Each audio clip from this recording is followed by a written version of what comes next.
Welcome to A Funny Thing Happened on the Way to My Life.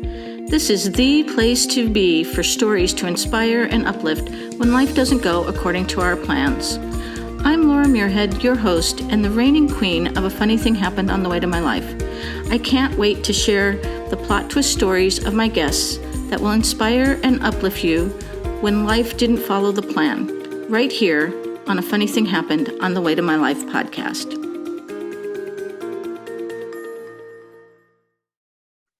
Hello, I am so happy to be here today. I am Laura Muirhead from lauramuirhead.com.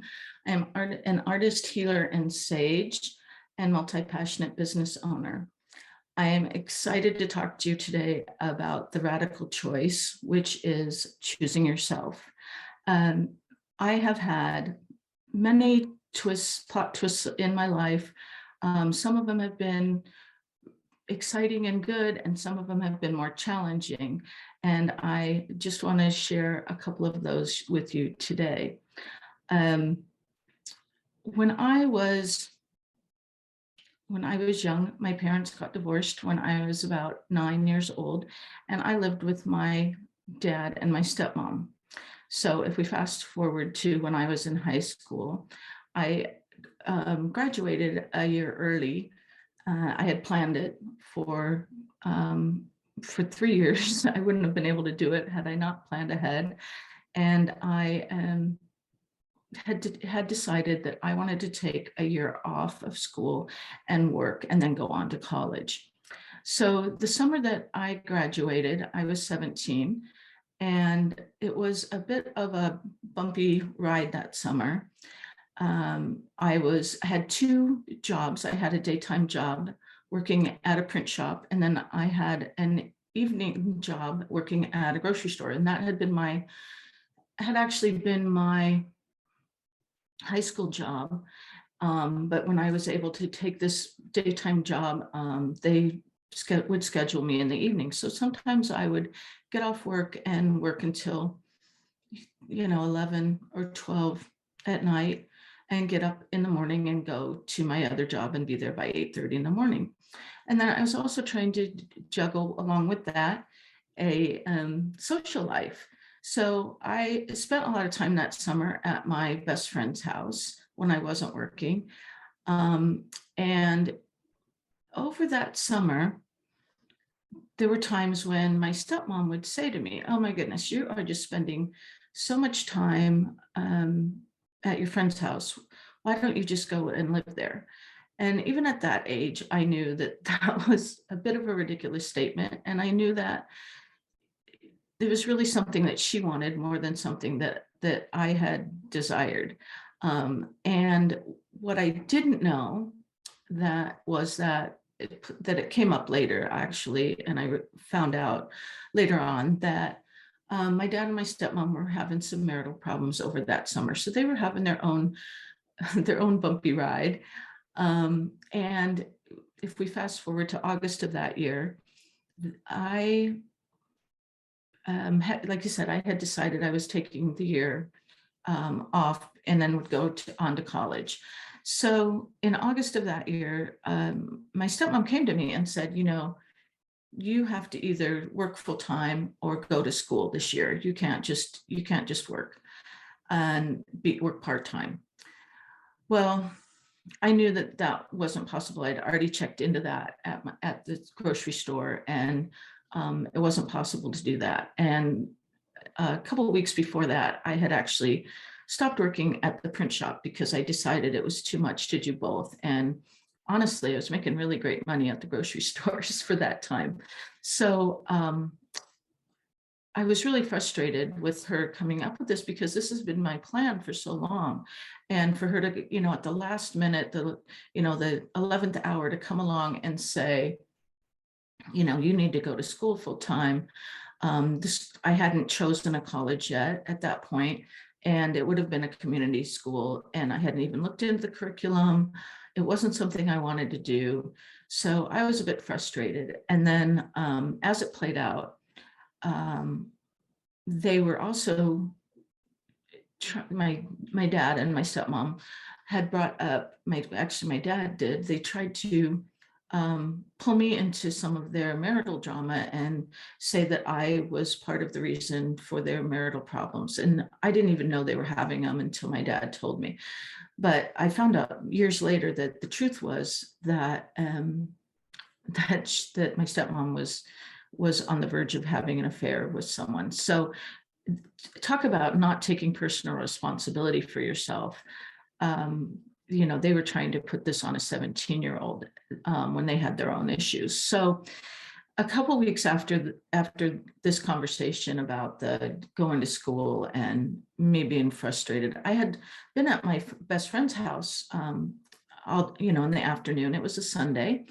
I came into my house, and I'm not sure what what what started it, but my stepmom confronted me in my bedroom and said, you just spend so much time over at your friend's house, that why don't you just go live there? And like I said, I had heard this so many times over the summer, and I just had it. I really had it, just had it with hearing that story. And so my response was, okay, do you want me to leave tonight, or would you like me to leave in the morning?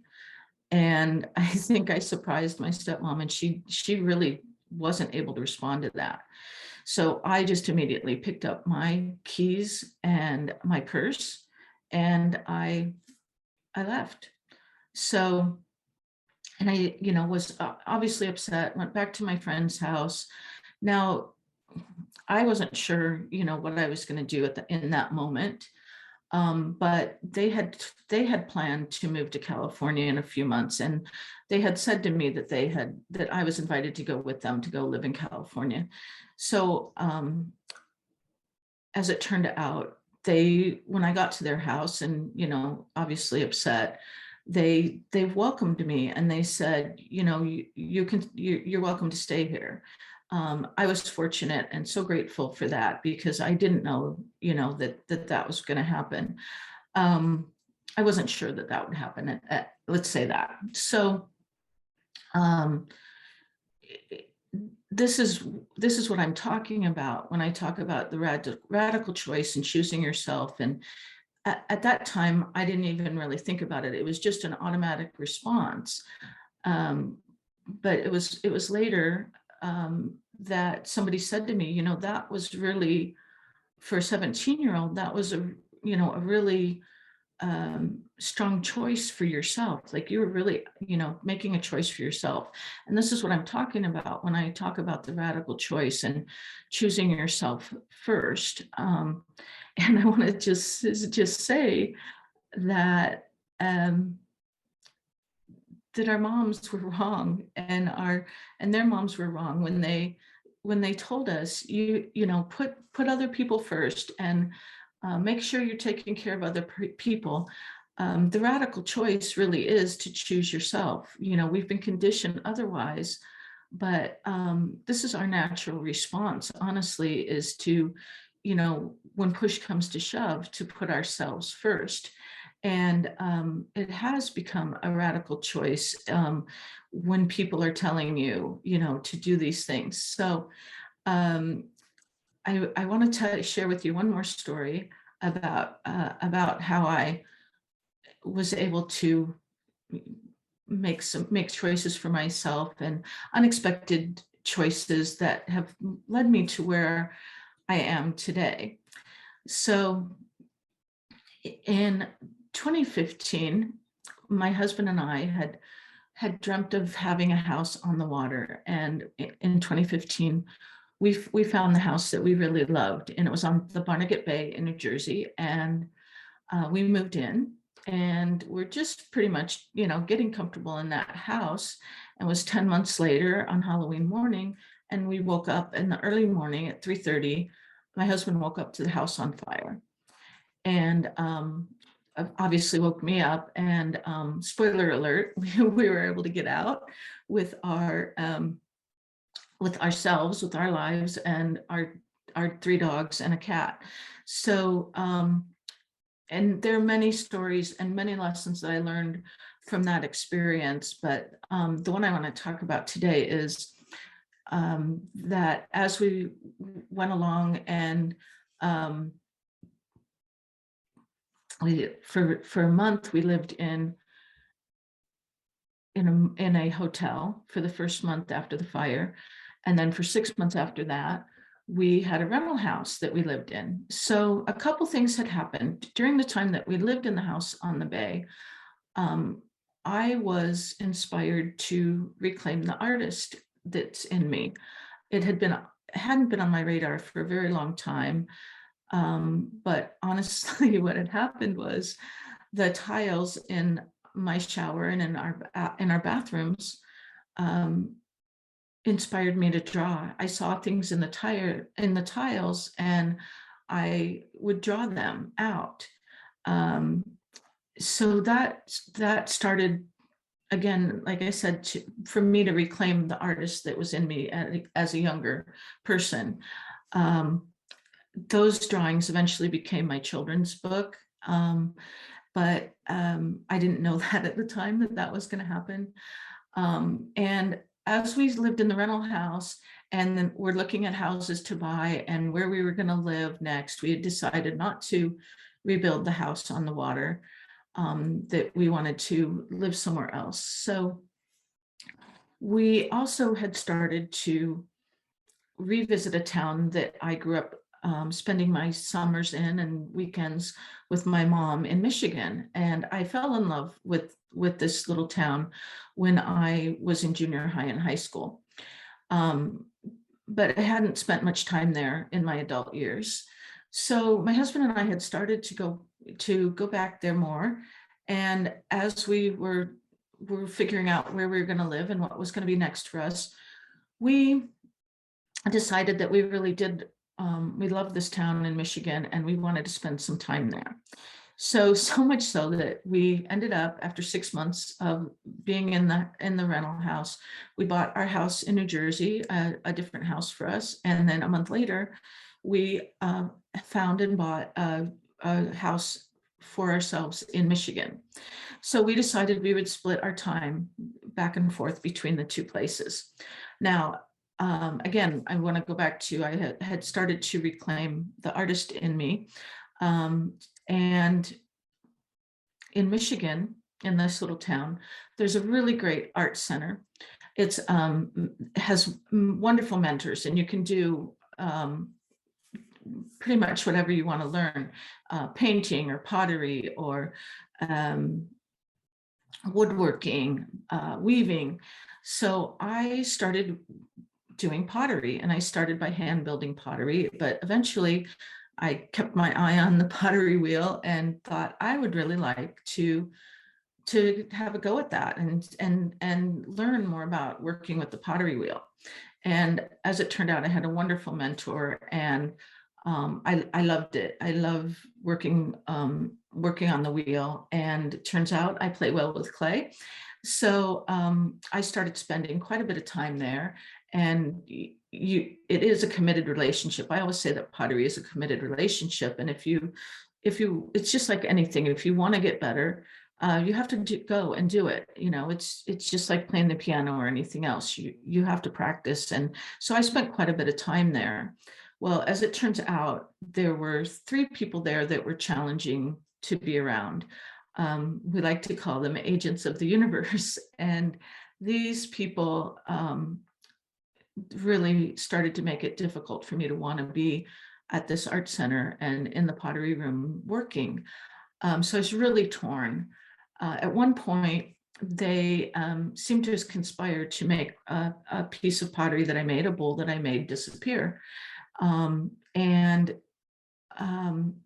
it really started to be where I was like, if I make something, is it going to be safe? Is it going to survive, these people? And one day, this one man that was there, that was one of the challenging people, he had a confrontation with my mentor, who was the manager of the pottery room, but also myself. And he was very disrespectful to both of us. And it was handled a bit by the powers that be there. But as we went on and went forward, it was very very uncomfortable for me to try to work in that pottery room and in that space with that man there. And I would try to time it so that maybe he wouldn't be there when I was trying to work, or I'd try to ignore him when he was there, but it really became so difficult. So as the time went on, and at one point it got so bad that at one point I actually had a physical reaction to trying to work with this man in the studio there in the pottery room, and I knew I couldn't do it. So I started to think, I really do want to, I want to do pottery. I love it. What can I do? So we started to talk about having my own space to do pottery, and what would that look like? And at that moment, at that time, I wasn't sure what it would look like. But as it turned out, we ended up buying a commercial building, and it has, we've set up my pottery studio in the back of it, and then there's retail space in the front. So this turned out to be, this is what I have now. We still split our time between New Jersey and Michigan. I have my studio. It has, as the time, it's my third year having the studio, and as the time progressed, it's been really nice. And I'm able to not only sell my pottery, but also my photography prints. I have created 3 journals over the last couple of years, and those are available there as well as on Amazon. My designs and my drawings that I've created, are now on towels and pillows and mugs and different things. And so I have this actually really nice, peaceful space now to not only create my pottery and but also my other artwork. And it's just, I know for a fact that had we not had the fire at the house, we wouldn't have chosen to split our time between Michigan and New Jersey, and I wouldn't have the studio. And had also, to add to that, had we not had these people that were at the art center who made me uncomfortable, I wouldn't have worked so hard to find a space.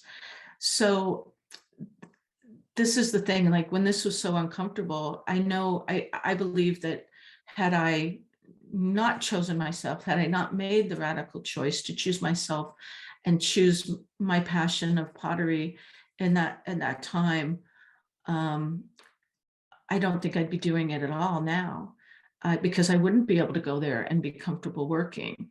So this is just a really strong passion for me, is your personal responsibility, again, choosing yourself, so much so that I've created a program to help other people do this as well, to put these things in place, to put what I call personal policies in place, which are, boundaries and taking personal responsibility for yourself. And it's called the Queen Code. And I'm so passionate about helping other people create that for themselves, because I really believe that when you do that, when you are making the radical choice to choose yourself, and you're putting the personal policies in place to do that, that you are more able to help other people.